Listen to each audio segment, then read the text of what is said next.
महिलांसाठी महाराष्ट्र सरकारद्वारे पुन्हा एक नवीन योजना सुरू करण्यात आली आहे आणि या योजनेअंतर्गत 100% अनुदानावर त्यांना मोफत पिठाची गिरणी मिळणार आहे. तर या योजनेचं नाव असणार आहे मोफत पिठाची गिरणी योजना, ज्यामध्ये 100% अनुदानावर तुम्हाला जे आहे पिठाची गिरणी मिळणार आहे. यासाठी फक्त तुमच्याकडे पिठाची गिरणी टाकण्यासाठी जागा असली पाहिजे आणि तुमच्या घरी लाईन वगैरे असली पाहिजे. लाईन म्हणजे आपलं जे आहे इलेक्ट्रिसिटी असली पाहिजे. तुमच्या घरी इलेक्ट्रिकचं जे बिल आहे ते महिलेच्या नावाने येत असलं पाहिजे. बस याच पात्रता आहे आणि यानंतर कोणतीही महिला याला अर्ज करू शकते.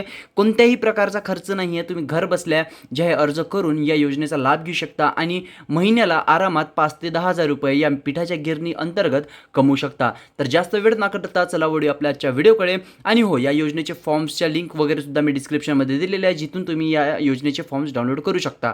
तर महिलांना रोजगार देण्यासाठी आणि त्यांना स्थिर आर्थिक मदत प्रदान करण्यासाठी महाराष्ट्र सरकारद्वारे मोफत पिठाची गिरणी योजना ही चालवल्या जात आहे.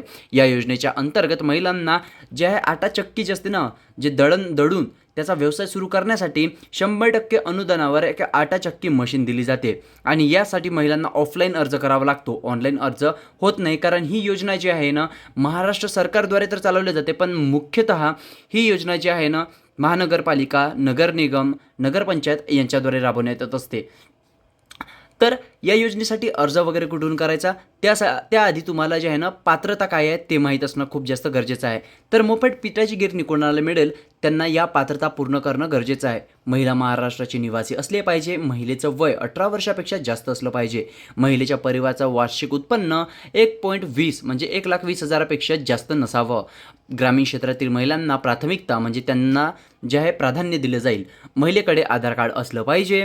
महिलेजवळ जे आधार कार्ड आहे ते बँक खात्यासोबत लिंकसुद्धा असलं पाहिजे. आणि हो, एका परिवारातील फक्त एकच महिला या पिठाच्या गिरणीसाठी अर्ज करू शकतात. सोबतच महिलेचा परिवार आयकरदाता म्हणजे टॅक्स पेयर नसलं पाहिजे. आता अर्जासाठी तुम्हाला कोणते कोणते कागदपत्र लागतील, तर सगळ्यात महत्त्वाचं राहणार आहे आधार कार्ड. महिलेचं आधार कार्ड असलं पाहिजे. त्यानंतर कास्ट सर्टिफिकेट, राशन कार्ड आणि जे तुम्हाला आहे ना कोटेशन बिल जे असते पीठ गिरणीचं ते तुम्हाला घ्यावं लागेल. तुमच्या जिल्ह्याचे किंवा तालुका स्तरावर माहिती आहे का दुकानं असतील जिथं पिठाच्या गिरण्या वगैरे विक्रीला असतात, त्यांच्याकडे जाऊन तुम्ही कोटेशन काढून घ्या. कोटेशन तुम्हाला घ्यायचं आहे. त्यानंतर तुमचं जे उत्पन्न 1,20,000 उत्पन्नाचं जे प्रमाणपत्र आहे, उत्पन्नाचा दाखला म्हणतो आपण त्याला महाराष्ट्रामध्ये, तो उत्पन्नाचा दाखला असला पाहिजे. आवास प्रमाणपत्र म्हणजे रहिवासी दाखला असला पाहिजे. बँकेचं पासबुक आहे त्याची जे तुमचं एक झेरॉक्स लागेल फ्रंट पेजची. ईमेल ID असली पाहिजे. वीज बिल महिलेच्या नावावर असलं पाहिजे, नाहीतर जे महिलेचे जे हजबंड आहेत त्यांच्या नावावर असलं पाहिजे. पासपोर्ट साईज फोटो लागतील, 2 फोटो लागणार महिलांचे आणि मोबाईल क्रमांक लागेल. मोबाईल क्रमांक हा तुमचा आधार कार्ड आणि बँकेचा लिंक असला पाहिजे, ही गोष्ट मात्र लक्षात असू द्या. हे सगळे डॉक्युमेंट्स घेतल्यानंतर तुम्हाला जो आहे ना अर्ज करावा लागेल. आता अर्ज कुठून करायचा ते सांगतो. हे बघा, मी इथे तुम्हाला आहे ना अर्ज काही या प्रकारे डाउनलोडचं इथे तुम्हाला ऑप्शन मिळत असेल, यावर क्लिक करून तुम्हाला जे आहे ना सगळ्यात पहिले तर हे अर्ज डाउनलोड करून घ्यायचे आहे. आता हे बघा, हे जिल्ह्यानुसार जे आहे अर्ज असतात. आता सध्या साताऱ्याचा हा तुम्हाला जो अर्ज दिसत आहे हा सातारा जिल्ह्याचा आहे आणि दुसरा जो अर्ज आहे हा तुम्हाला अशी जे तुम्हाला इथे अर्ज दिलेला आहे, तर तुम्हाला तुमची जे नगर परिषद आहे किंवा महिला व बालविकास समिती आहे तिथे जाऊन या योजनेचा अर्ज जे आहे डाउनलोड करून घ्यायचा आहे. प्रत्येक वर्षीचा अर्ज हा अलग असतो, ही गोष्ट लक्षात असू द्या.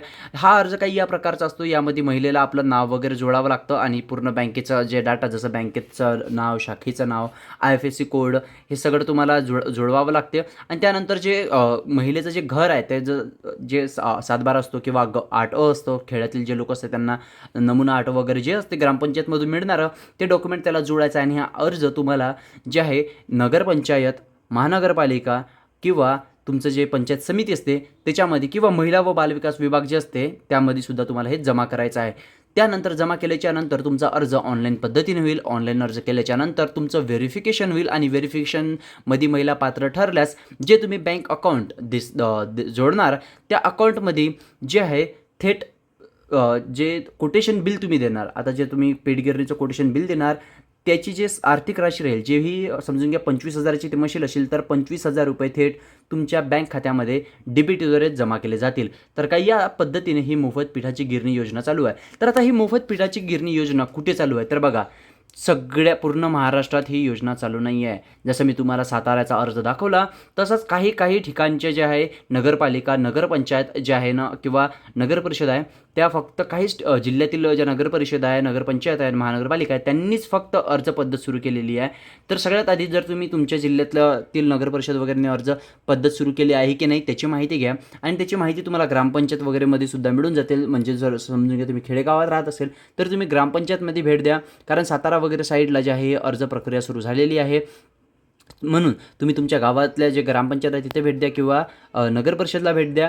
तिथून तुम्हाला माहिती मिळून जाईल. अर्ज जर सुरू असेल तर तुम्हाला खाली दिलेले डॉक्युमेंट्स मी सांगितलेलेच आहे, ते डॉक्युमेंट्स जमा करायचे आहे आणि या पद्धतीने तुम्ही घर बसल्या बसल्या 100% अनुदानावर जे आहे मोफत पिठाची गिरणी लावून जे आहे घर बसल्या बसल्या कमाई करू शकता. तर हा व्हिडिओ कसा वाटला कमेंटमध्ये नक्कीच सांगा. व्हिडिओला लाईक आणि चॅनलला सबस्क्राईब करा.